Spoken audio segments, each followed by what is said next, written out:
continues. We start at 6:30 with iTeammate. An alarming case of animal neglect. Police in central Indiana town found more than 300 severely malnourished sheep on a small farm. More than 24 were dead and close to 100 sheep were living inside a farmhouse. iTeammate's Richard Essex has the story. James Hamilton lived on this farm until a few days ago, until the health department declared the house uninhabitable. They found 2 to 3 feet of sheep feces inside the house, along with lambs and sheep. There was a lamb trying to nurse off its mother.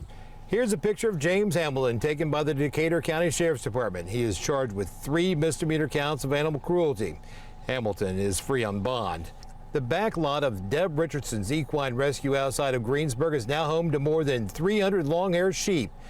The sheep were seized by the Decatur County Sheriff and animal control offices. Richardson volunteered to take the sheep after a friend from the Sheriff's Department called her. When she arrived at the farm to pick them up, it was a sight she wasn't prepared for.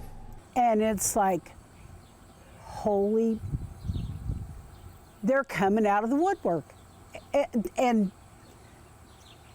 what are we going to do with them? Where are we going to put them? How are we going to keep these guys fed? And it was like, wow, it was overwhelming. Inside the house, police found close to 100 sheep. Feces in some of the rooms was several feet deep. There's a health department sign on the front door that says the house is not inhabitable. At least 24 dead sheep were found in barns and in fields. There were some that were laying there, struggling.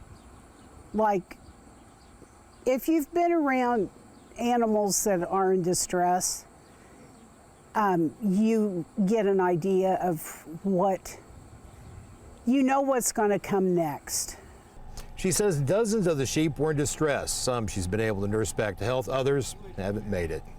If we can get the ewes healthy enough that they can survive having the lambs, we've lost 2 here. One, I'm fairly certain, died because she couldn't give birth.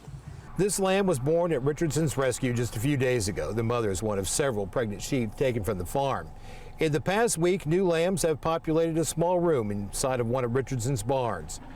The newborn lambs have to be fed every 4 hours. Richardson is getting help from volunteers to care and feed for the sheep, and she is funding most of the care out of her own pocket.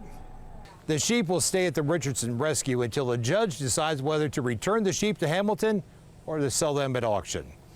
In Decatur County, Richard Essex, Wish TV, iTeammate.